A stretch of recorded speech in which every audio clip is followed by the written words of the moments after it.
I've always believed in chance, you know, and the things that happen in people's lives, and it's not, looking back, you can say meant to be, but at the time, you didn't say that at all.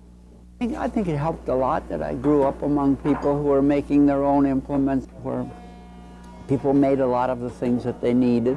So I've always used my hands, and then one thing led to another. I was interested in boats, and you know, I had a couple of comrades that lived on the beach near where I did, and we built boats together, small sailboats, and sailed. So ships, you know, are part of my life, and sailing and boats and so on. And from then on, it was just pure chance. People were saying that if you go to Sweden, you can get work. So I thought, well, you know, I'll work and I'll travel. And just by chance, I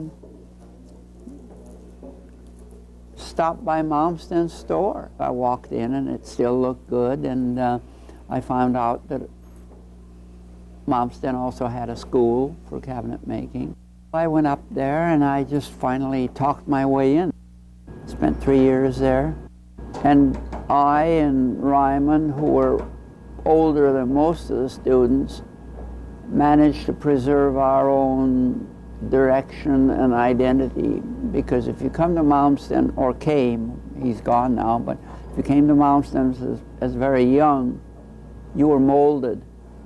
And you came out of there as a little secondary Malmsten. I didn't come out there as a glowing individual, but I at least kept something of myself, you know. But I'm happy to admit that I definitely was influenced by Carl. I mean, the language of that school I have kept. I've never abandoned for anything else. The language, but not the, you know, what you write. In other words, what you write is your book, but the language is Malmsten. The soft edges, the gentle curves, the attention to the wood, you know, the surfaces, the edges, all these things. The use of furniture being a beginning point. But he was also very aesthetically conscious. I mean, he had a fine eye for lines, and I got that from boats too. So, you know, his eye and my eye together, and it was a good education.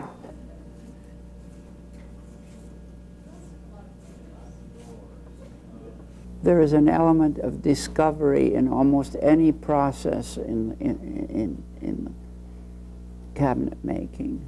Sharpening a tool, you discover how easy it is if you just, you know, do certain things with your hands and your eye, and you listen to what you're doing, you listen to the wheel, and you realize that it's more simple than you imagined. And that's a little discovery. I think that is the thing, that you become aware of your increasing skills or sensitivities or something like that. And those are nourishing in a way. You don't get that standstill feeling, which probably leads some people to turn to mechanical aids and try to get some of the gadgetry that is available to compensate for their lack of sensitivity. So I think, you know, that if you approach the wood and the tools and your little sketches and everything sensitively, you'll discover that there are these things that happen that surprise you and please you. It's just a very quiet sense of doing something well, that it moves along, and that you're not abandoning some of your levels that you want to work to. You know, you start planning the work in your mind and evolve these sequences and things.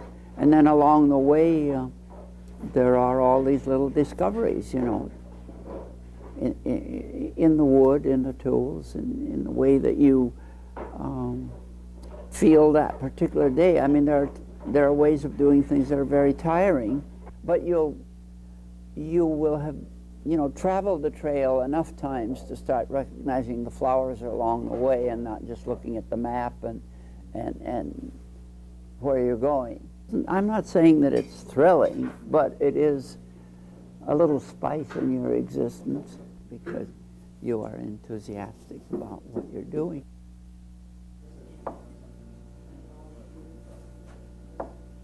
We learn gradually through the processes. We learn to simplify, to rationalize, to make everything less work and not more work.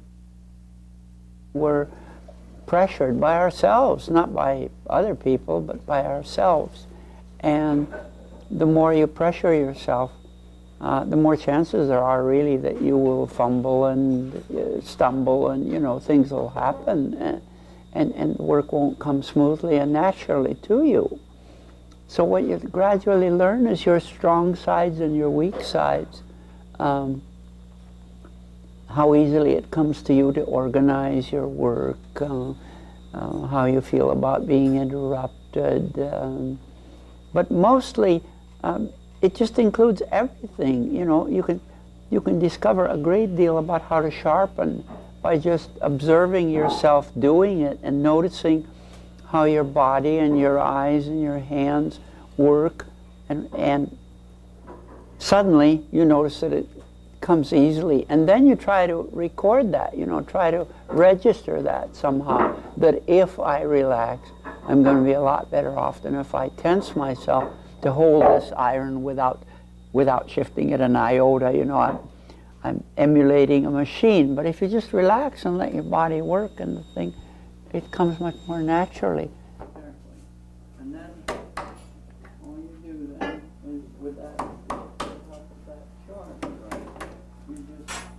Long ago I discovered that if you're going to keep at it steadily, that it's good to work out your own rhythm, in the sense that if you've done something very exacting and methodical and intricate, that the next thing you want to do maybe is very physical and simple, where you're just making shavings and simple fittings, just that kind of thing. Because of the way I work, I'm never sure how what I'm doing is going to turn out, and I think that's always been crucial, very important, that element of how will it be. Everything has been improvised up to a certain point, it just happens by chance. Just looking back and realizing that although I didn't flip a coin, that a part of it was semi-accidental, that I didn't do it knowing that it would be better. I was hoping that it would be better. And that's where that little element of chance comes in, which is, to me, almost central in the work. I try to start with the things that I feel are most crucial. Sometimes it will be, well, let's say if it's a table, then if the tabletop is not beautiful, there's no sense in making the table. A coopered cabinet, if the doors are not lovely and or attractive or have something special to say, then the rest of the cabinet is, dependent on that, and it's not going to be a success. So I think I tend to try to center on what I think is a make or break for that particular piece. And then if I get this little impulse, this idea, then of course it immediately leads me to a choice of wood, which, is inevitable for most of us. And that's exciting. And if I'm lucky and find something that I think goes well with the idea that I have at that particular time, then the rest is, clearing up the concept that time-worn, I love wood phrase and somebody thinking that I put on a white robe and slippers and sit cross-legged and stare at the plank for 3 days is really not at all what it's about, you know. Some wood excites me just as it does anybody in this room. I mean, we walk up to something that's absolutely fabulous and it turns us on. I mean, it's just a real thing. I think the emotional excitement helps me, yeah. But it's not, you know, a frenzy, and it's not deep meditative process. It's just an awareness that many people share. Anybody that takes any kind of work fairly seriously, especially if it's creative work, they get emotionally involved. Without that, where does the energy come from? You know, if you work well and consistently and so on, the intensity, the emotional intensity, the eye strain, the physical aspects of it and everything can be very tiring, especially the mental part. Fundamentally, you know, it's your hand, it's your eye, and it's this tool, and when it feels comfortable, you'll do good work. And when it feels awkward, a part of your energy and your concentration is in the wrong place. It's trying to find out what's wrong with the tool. The basis of caring for tools is the intimacy of the process that you are using them in. You know, a plane is sort of one of the most essential tools in cabinet making. And it can be just a tool, and it can be a fine instrument. I've had more or less the same tools for 40 years.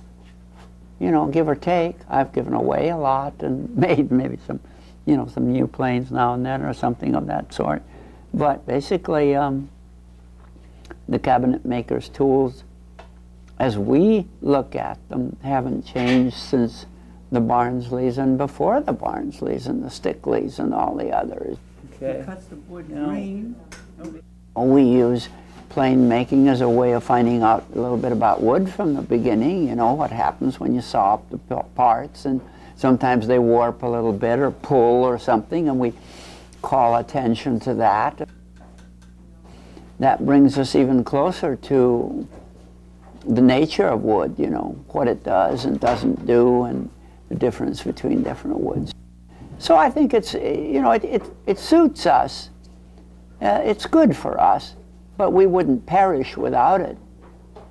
Although maybe that's an exaggeration, because really we do wonderful things with surfaces and edges and so on with fine cutting tools. We do. And it shows, you know.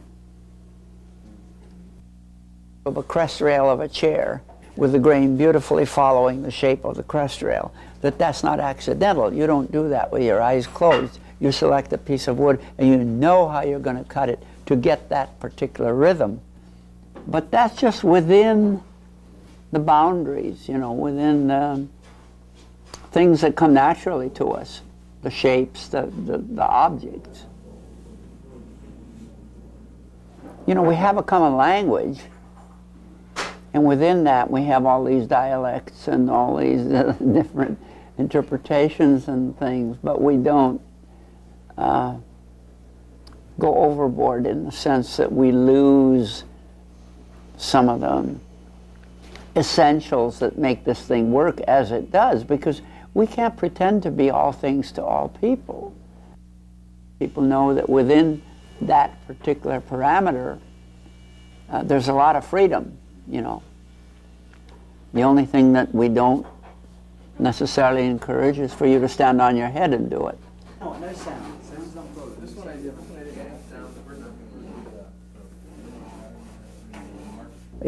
If we keep on like we are now, there is a danger that we will gradually forget those satisfactions and think that the accomplishment, the final product, is where the satisfaction is, rather than in the doing, which should be as impersonal as possible, you know.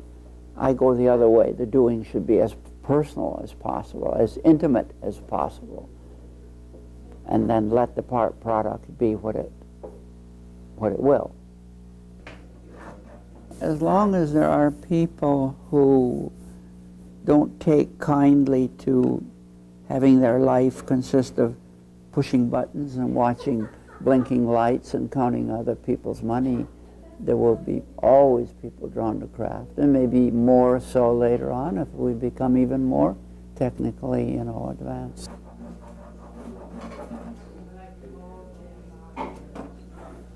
Somewhere along the line, you have to point out the fact that some words have worn pretty thin, like quality, art, words like that. And I prefer artistic, which, goes back to ethnic things and to very elementary qualities in people. The Aborigines in Australia are, most of them, quite artistic. They'll make a boomerang that's a beautiful object, and yet it's functional. I find that, artistic is a nice word. It's a very artistic object, or you are artistic. You have qualities of sensitivity, of line and shape and so on, texture and shades and all the rest of it. I prefer vanity to ego. And vanity is much more natural and much less demanding and assertive. Ego is assertive, self-assertion and trying to outdo somebody or something. Now we're coming to the person, the talent or lack of talent, the intuitive sense of line and proportion that some people have and other people don't. I keep harping on harmony and trying to get people to look for balance, look for rhythm, look for something that comes to rest by itself, and yet that you don't neglect, that attracts your attention because it's at rest. When I see somebody doing fascinating work, I'm curious. I'm apt to spend more time with him or her, at least periodically, just because I am enjoying what they're doing. One of the things that really bothered me is to see people graduate from here or anywhere, really, and be lost somewhere and not be able to make ends meet and have to, do unpleasant work and the things that happen to people that they don't deserve, that really bring them down rather than keep them going. I'm not particularly optimistic. I think that because of, computerized image and computerized people and all the rest of it, we are moving away from sensitivities rather than towards them, and that the way we do things, the thoroughness, the attention, the detail and everything will be more of a curiosity than a proper thing to do. Well, the thing is that neither the Barnsleys nor Malmsten nor Stickley nor a lot of other people, including ourselves, will ever be outdated, because there is no date to this. There is no date, so there's nothing to outdate. So maybe there will be a small-scale backlash against all the junk and the cheesecake. Technical efficiency, more production, more marketing, and the marketing is certainly not our kind of marketing. The emphasis is entirely on other things than come naturally to us. It gives the glue somewhere to go. I always think of the painters who all their life have painted one theme. The musicians whose music all the way through has been more or less recognizable. I mean, they haven't gone so far afield that you can't recognize them. Mozart was Mozart throughout his life and so on. I mean, Brahms and Beethoven and so on. You walk into a room and something is playing and you may not recognize the piece, but you recognize the voice. So I stick to what I can do well, and that's my limitation. There are days when all of you can see that I'm not, you know, all sunshine. And what it is that's bothering me, sometimes I don't even know myself. Maybe I'm just, you know, physically and mentally tired and feeling my age. But I try not to let it rub off. But of course, in an environment like this, it probably does, to an extent. You can get very intense towards the end, I think. Just in the knowledge that your time and abilities are limited or will be limited soon.